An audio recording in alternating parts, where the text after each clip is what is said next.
92.3 Nigeria Info. It is time yet again to take you on the road to 2023 elections. Welcome to the flagship program covering the 2023 general election year on 92.3 Nigeria Info every Saturday by 8 a.m.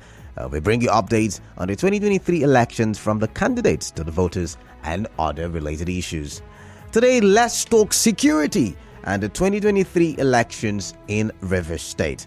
Now, with 21 days to the presidential and national legislative elections, many are wary of the security situation in Rivers State, as many violent attacks have been recorded. You probably must have heard, one governorship candidate or the other has been or had been attacked in previous weeks as we, of course, journey towards the election. Now, let's listen to the soundbite.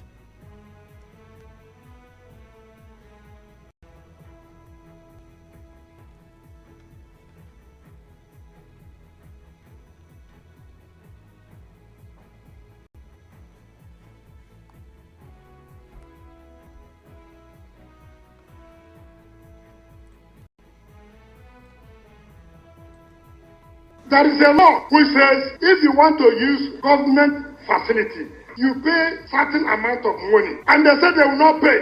We as PDP, we are in government, yet we obey the law. As we use here, we have paid the money to government coffers. How dare all the small associations to say you will not obey the law? If you don't obey, we will resist you. You that is breaking the law is one that causing a violence.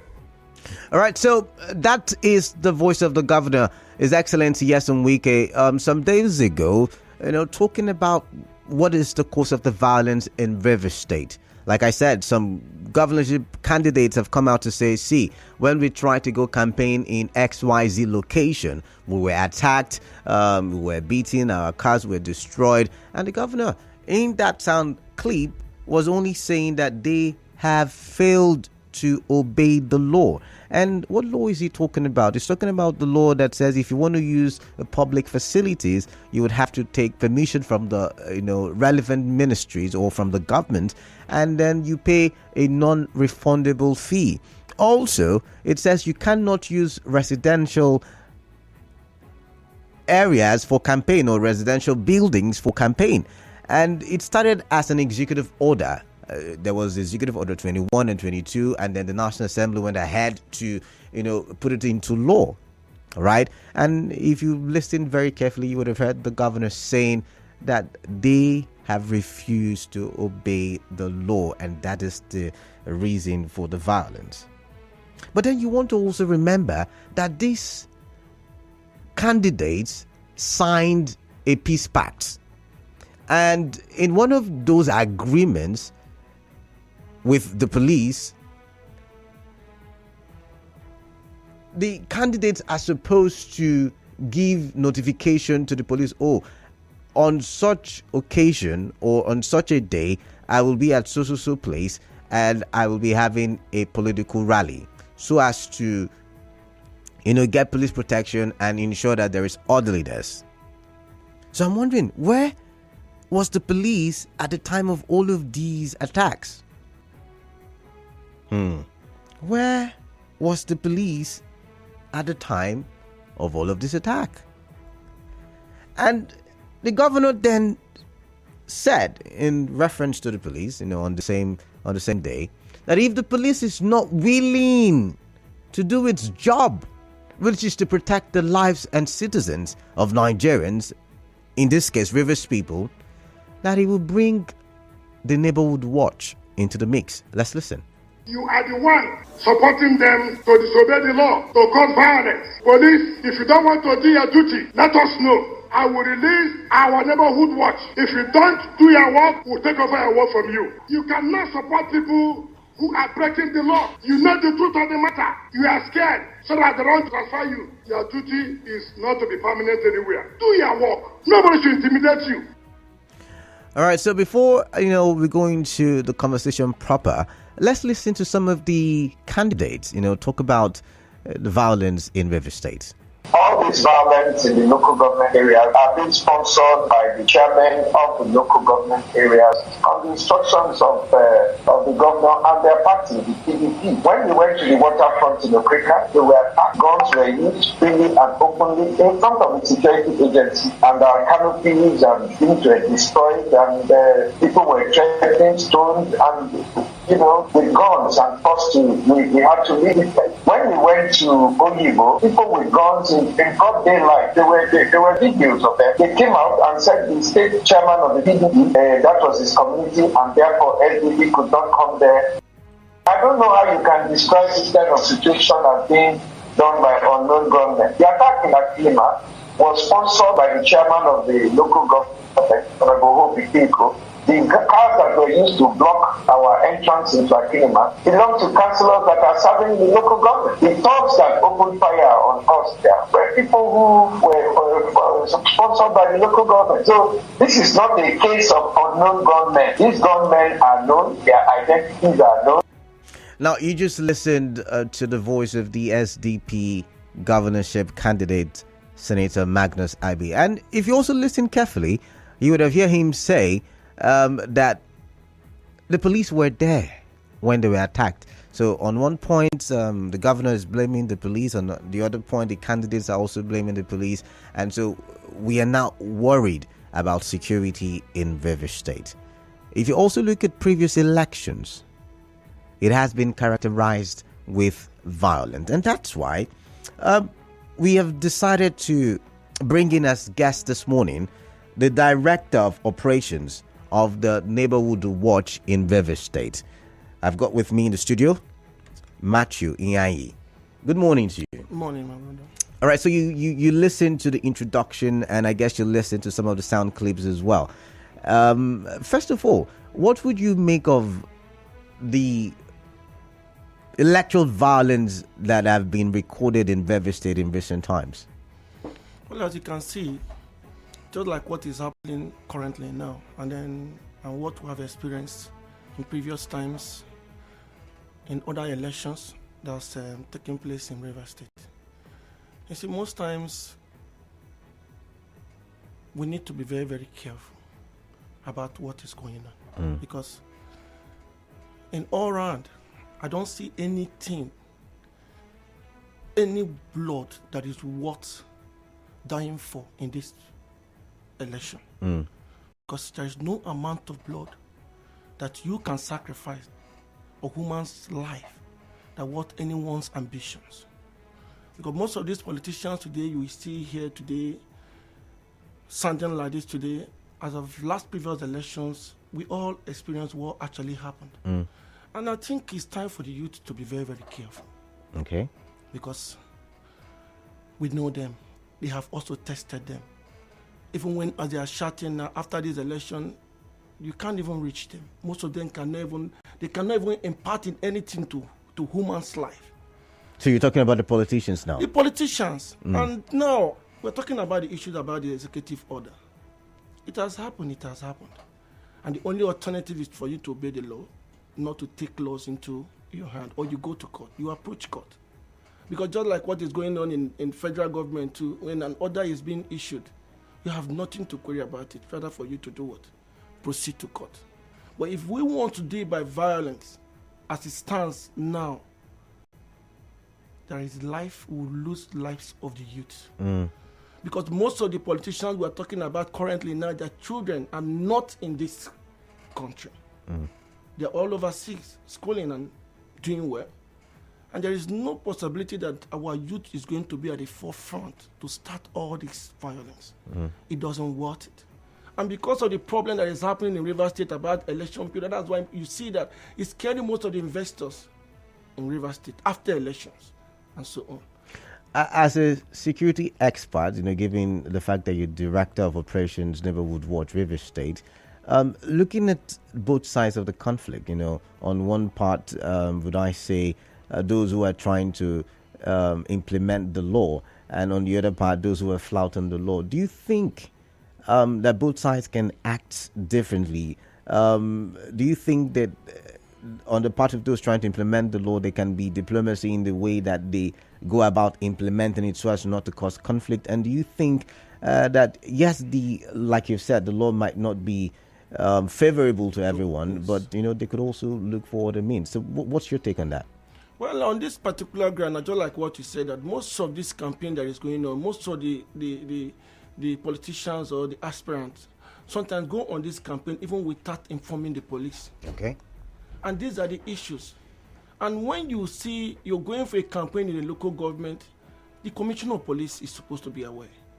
And he is going to give a directive to the area command and the divisional police officers to take over the place where, and there must be a kind of a process, due process in most of all this.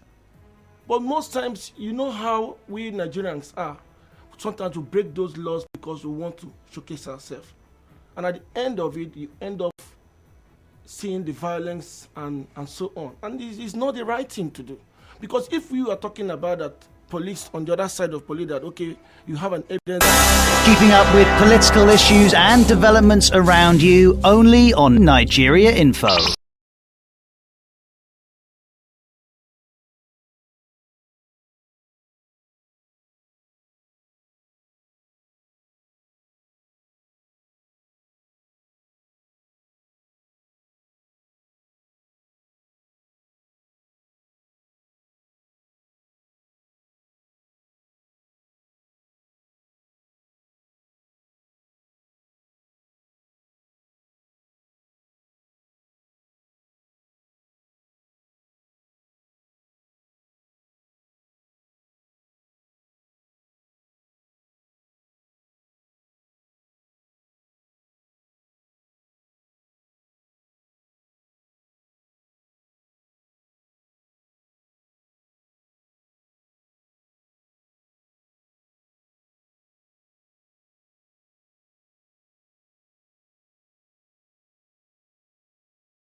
All right, thank you for staying tuned. We're still having the show live, Road to 2023, and my guest is the Director of Operations, Neighbourhood Watch, Matthew Iheanyi, and it's in the studio. Good morning to you once again. Good morning, my brother. All right, before we were, caught abruptly by the commercial break, you were talking about, like I said, I was asking the question, or like I asked, do you think that the people trying to implement the law and the people who are flouting the law can act differently? And if yes, how do you think both set of people or groups should act? Because if you listen to Magnus Abbey, it was saying that the local government chairmen are the ones who he fingered to be causing the violence. Well, as you can see, it's an accusation. All right. And when we'll talk about facts. And the fact meaning by having some kind of videos and every other thing to show that yes, the local government chairman, who is the chief security officer of the local government, was the one that sent those people. But I think there is nothing to show off for now. But one thing I still need to let our people know is that just like us, we have a CP, who is the head in Rivers State, the number one in Rivers State. If most of these aspirant who wants to go for their various campaigning in their localities or some local government, I think let the commissioner of police should be aware. But if you listen to Senator Magnus Abbey, he said the police were there, so I'm guessing the police probably were notified. I want to let you understand that most times too, that you also understand that most of the police and most of these aspirants are also using, sometimes are being redeployed from Abuja. Because most times you can apply and you can get the police from Abuja, personally from different units of, not directly from the CP. And most times when they are moving together, you see them with one or two police officers, their own personal police officers, not from the direction from the CP. Because when you want to talk about if CP is aware, CP will also have, just like you apply and you said you needed how many men from Rivers State Police Command, and the CP will authorize that and is going for so thing. And at that particular moment, whatsoever happens there is the directive from the CP. You understand what I mean? And they will be the one to account. If there is any issue, you see the CP respond immediately on the security issues or the incident that happened in that particular area. It lies on the CP side. But most times you see that most of the police office, the politicians go on their own with their own private security, their own police officers. Okay, let me rephrase my question. Do you think the governor of Rivers State could have answered the case of violence in Rivers State differently from what we had recently? As you can see, he's the governor of the state, and most times when most of all these things are happening, he's not there. Even the local government chairman you're talking about, most of them might not also be there. Most of this violence of the things sometimes can be also be calculative attempt for most of these youths and some hungry youths who can also come out on their own. They want to showcase themselves by letting the government, in one sympathy or the other, anything can just happen. And that's why I'm asking, could he have answered, or would I say reacted differently, from what we just heard him? Because when I guess he was replying the questions, his answer was that, you flouted the law, and that's why what is happening. But could he have approached it differently? Could he have reacted or answered differently? Yes, he's supposed to apply his wisdom, that not the way he responded, according to you, because in such a way can also cause more violence in the state. It's just by appealing, still using the same word appealing, because the order has already been passed. And what he still needs to do is still by appealing to them that they should follow the due process by the executive order. It's not by maybe in form of a kind of imposing or using these kind of violence words or whatever, but we believe that in that kind of approach of applying wisdom by asking them, please, you must follow the due process. And I believe most of all these things will also come, and most of them who really know what the executive order he has passed is can still also try as much as to follow the due process. All right. Quickly now. In one of the governor's reactions, he said the Neighbourhood Watch will be called into the mix in terms of securing Rivers State for the 2023 elections. I remember that at some point the Neighbourhood Watch was crying out for salaries, and that they had not been paid salaries for a long period of time. Can you tell us what has been the activities of the Neighbourhood Watch since the court case that made the declaration that the Neighbourhood Watch is legal and should be allowed to be operational? Well, as you can see, we are still in operation. Okay. In each local government today, in each community today, we have 1 or 2 personnel in those localities. Because as you can see today that the manpower in terms of police today can no longer go around because of the rate of crime is becoming so high now. And then you can see Neighbourhood Watch is all about more about profiling and information, intelligence gathering, and which is one of the major things today that the Nigerian security or federal government security is actually lacking today, because a proactive security is more important than active security. If a crime is about happening and someone can be able to profile an information and give to police, and then police can be able to crack down on most of those issues, I think is really going to help us a lot, because one, that is why you see that in most of those communities, it's not everywhere you see police. Let's assume that in a local government to have 2 area command divisions, or we'll have like 4 police divisions. And if you watch their manpower or the number of people that are there, they are not up to 200. And when you see the number of people in that local government, let's assume there are 1 million or there are 500 people living in those localities. There is no possibility that police will be everywhere.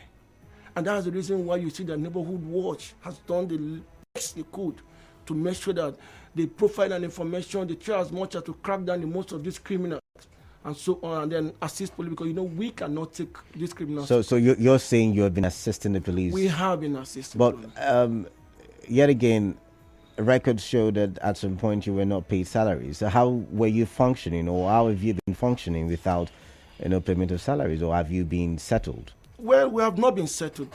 Sometimes when you see some of the youth who have passion in securing their communities, seeing people sleep with 2 eyes closed, it's a kind of a joy they have. And most times when we approach them, the angers in them are becoming something, but we try as much as to calm them, tell them that we have started this race and we are not going back. And we believe that the executive governor of the state or River State government would definitely pay us. Okay. We have approached in so many angles, and I think the last time they still assured us that they are going to clear all our standing salaries and everything that they are owing us. And we still hope that such will still take place. In 2019, was it 2019 when you were at the NYSC camp? Yes. It was 2019, right? 2018. 2018, where the military came and dispersed the training and all of that. It was said that the reason why the government set up the Neighbourhood Watch was so that it can be an electoral force, used for election purposes. Yeah. And it was, in the opinion of those who were saying that, not a good thing. Now it's close to the election again, and the governor is saying if the police cannot do its work, it will bring the Neighbourhood Watch into the mix. Given the fact, like you've said, you've not been paid, salaries for a long period of time, do you think that maybe, just maybe, the primary reason why the Neighbourhood Watch was set up was for elections? Do you think so? It's not. It's not? No. So why do you think the government has abandoned you since after the court case that said Neighbourhood Watch is legal and valid? Well, on this particular issue, we cannot tell, because one, we are not in government knowing what they have and their plan towards us in Neighbourhood Watch. We cannot actually tell now, but we believe that all the times we have tried as much as to get in touch with them, and they always tell us that we should calm down, that they have us at heart, that in no time they will attend to us. And we have always have such belief that it will definitely happen one day. It's not really all about election. So if you're asked to police the current election, would you do it?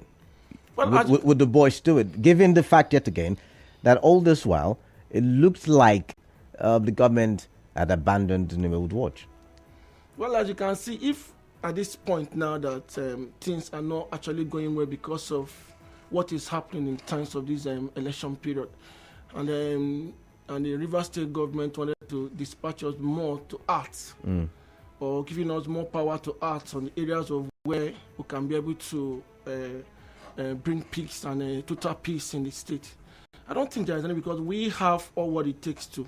Because one of these issues we are talking about are still boiling down from the localities and where most of our men are being there. And I think there is no way we can still work without having the same synergy with police, because the only thing we could is to see how we can prevent most of those violence and not to allow it to happen.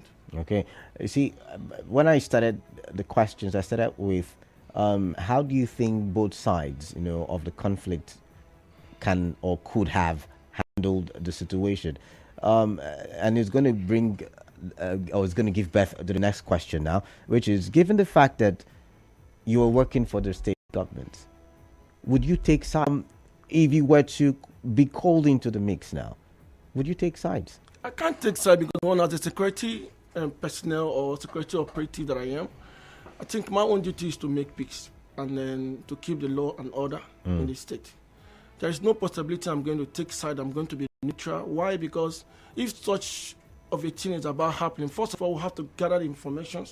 Before you see such a thing happen in Ahuda, there are some gatherings in one way or the other. We're going to do this, we're going to do that. At that particular moment, you need to see how you can crack down on them and then to arrange the situation. So if your principal now, which is the governor now, because the governor is the one who initiated this, if he says, do like this, and when you look at it, it's not going to look like you're non-partisan, would you do it? You should also understand that in every security outfit, there are law backing them. Okay. We have our law. And I think we're going to do on the ambit of our law. We cannot exceed more than the ambit of our law. We have to look at our constitution and look at what is gathering us and what is covering us. And we should act based on what we have. We cannot exceed more than what, because you know what it takes. We cannot act more than what is. All right. I'm just very curious now. Given the current situation of things, I mean, the IGP has given several directives. Vigilantes should not carry guns. Even Amotekun, the IGP banned them from being a part of the security architecture for the elections. How will this play out if the governor was to say, Neighbourhood Watch in River State, come and help us secure our state during elections? What roles do you think the Neighbourhood Watch can play in such a situation to help secure River State? First of all, I think I need to condemn in total about what the IG said about the Omotoku or all the local vigilantes to drop arms. The light arms, not just arms, because it's not AK-47, it's not other. These are light arms. And when you talk about light arms, we talk about the hunters' guns and so on and so on. It's a very bad thing. Because as you speak today, if you go to the north today, there's what they call the joint task force. A joint JTF or whatever. You can see the hunters and the community, the vigilantes are all working in synergy to see how to crack down on most of this insurgency today. And nobody is stopping them from carrying war, because there is no possibility you're going to crack down on criminals and you're not going to be with a little thing. Are you going to be with bats? And I also want to remind you that today River State is calm today. It's because of most of these local vigilantes. As you speak today, police are not doing what they are supposed to do, because most of these vigilantes, there are even some divisions. They cannot go and arrest in most of these localities without calling the vigilante chairman. We should first and then let us say the truth. Okay, so now let's come to the Neighbourhood Watch in River State. What roles do you think they can play with the current situation of things, given some of these directives? I earlier said to you that Neighbourhood Watch is all about a proactive security. And one of the major things we talk about proactive security today is something that is about to happen, and you crack down on most of those issues and arrest it before it happens. Because on the process, when you want to make it an active security, anything can happen. There might be a kind of killing or whatever and so on, and it's not the best. What we need to do is how to post our men in all the communities, get an information, provide a very serious information where most of all these boys are planning of any evil to to harm anyone in this election period, see how to arrest them and hand them over to police. And then at that particular moment, by the time you showed one or two examples to most of them, at least the rest will also have to be cautious about it. And everywhere will be peaceful, and we'll have a peaceful election come 2023. All right, it's time for me to open the phone lines. It's time for you to join the conversation. Do you think the Rivers State Neighbourhood Watch should be involved in the electoral security of Rivers State? I mean, you would agree with me that we're beginning to see pockets of violence pop up in different parts of the state just before the presidential election, which is on the 25th of February 2023. Do you think should the River State Neighbourhood Watch be thrown in the mix in terms of securing River State during and after the elections? You had the governor, he was blaming the police not too long ago, and he said if the police does not up the ante, does not wake up and smell the coffee, then the Neighbourhood Watch will be thrown into the mix. But then the question is, why now? I was asking my guest the same question. Why now? All of this time, why did we not see the government invest so much in the Neighbourhood Watch? All right, so I'm going to go to the phone lines now. 0700 923 0923 0700 923 0923. Text messages, WhatsApp messages to the number 0809 030 6416. 92.3 Nigeria Info. Yeah, good morning, Kalada. Yeah, good morning to you. What's your name? Good morning to your guests in the studio. My name is Different Man. I'm calling you from Port Harcourt. All right, Different Man from Port Harcourt. Welcome. Yeah, I can never, and nobody that means well for the state can ever underestimate the good job that the vigilantes have done in the River State, especially since this administration of the APC took over in 2015, where insecurity has been a thing in the country. Their job has been so vital to the security of the people, and it has helped a lot. And to me, asking them to work with the mainstream security agencies in security of life during and after the election is not out of place.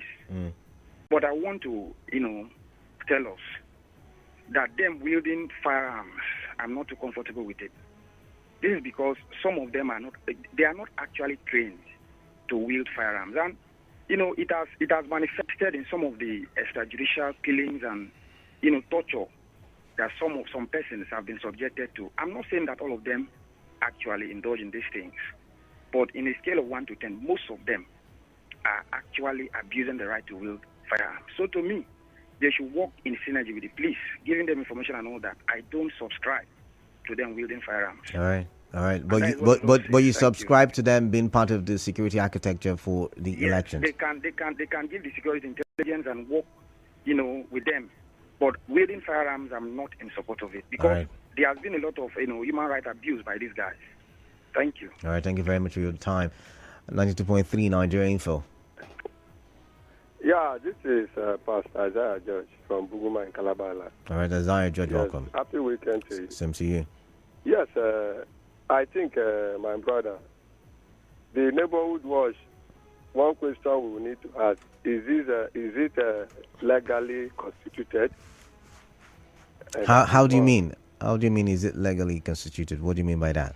Yes, maybe was it approved by the River State House of Assembly, who are saddled with the powers to make laws? That is one. Of course, it's backed by law by the State House of Assembly.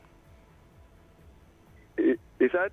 I said the Rivers Neighbourhood Watch is backed by law by the Rivers State House of Assembly. I think that's one of the reasons why, of course, it was allowed to fly.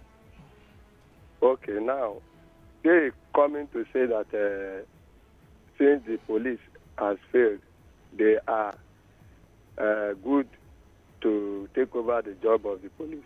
How do we show that the Neighbourhood Watch is better than the Nigeria security outfit? I don't think we should need this Neighbourhood Watch at this time, because there is allegations on them that they are only being backed up, used by the River State government to manipulate the forthcoming election. You remember, before now, they were not even allowed. You understand?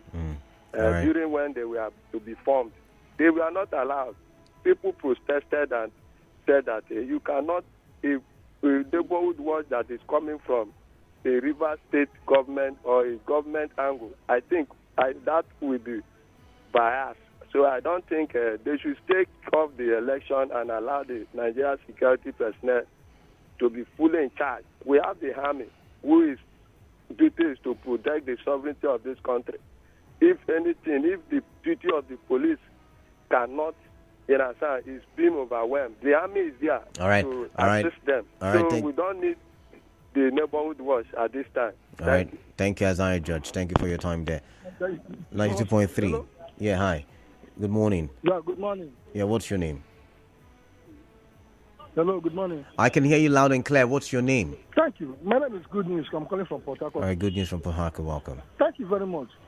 The issue we are discussing, I think it's a very critical one. I want to thank your station for bringing it up this morning for discussion. The neighborhood watch who is talking, first of all, they were up complaining that they have not been paid their wages.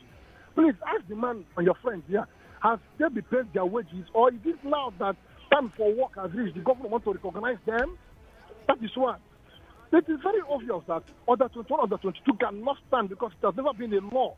No, it's now a law. It is now a law by the State House of Assembly. I will tell you why I said so. You can't put something on nothing. You cannot come and put an order that I should not enter my own house, I should not sleep with my wife, and you call it Order 23, and don't obey such order. It will not work. But then again, like we've said, you should go to the courts. Now, I will tell you why. I will tell you why now. Why is the police not implementing it? Because they know that it cannot stand. That's why the police, IG have said it, the National Security Advisor have said it, that it cannot stand because it is not a law. So, but did you hear the part when, or did he listen to the Commissioner of Police in Rivers State when he said that it is not his duty to go against the Order 21 or 22? That, I mean, anybody who is not loving the law should go to court. Now you see, the Commissioner of Police is probating and reprobating. Why will he say that anything that comes as a law in Nigeria ought to be enforced by the police? Now, for the police to say that they're not enforcing it and it's not their problem, they're not going to be involved. That is to tell you that it is not a law. It's just an order somebody is instigated, and no order is bigger than the Constitution of Nigeria. All right. Apologies, good news. I've got to let you go. I've got commercial break coming up shortly. Stay tuned. When I come back on the other side, our guest will give us his final words. Stay tuned.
Nigeria Info.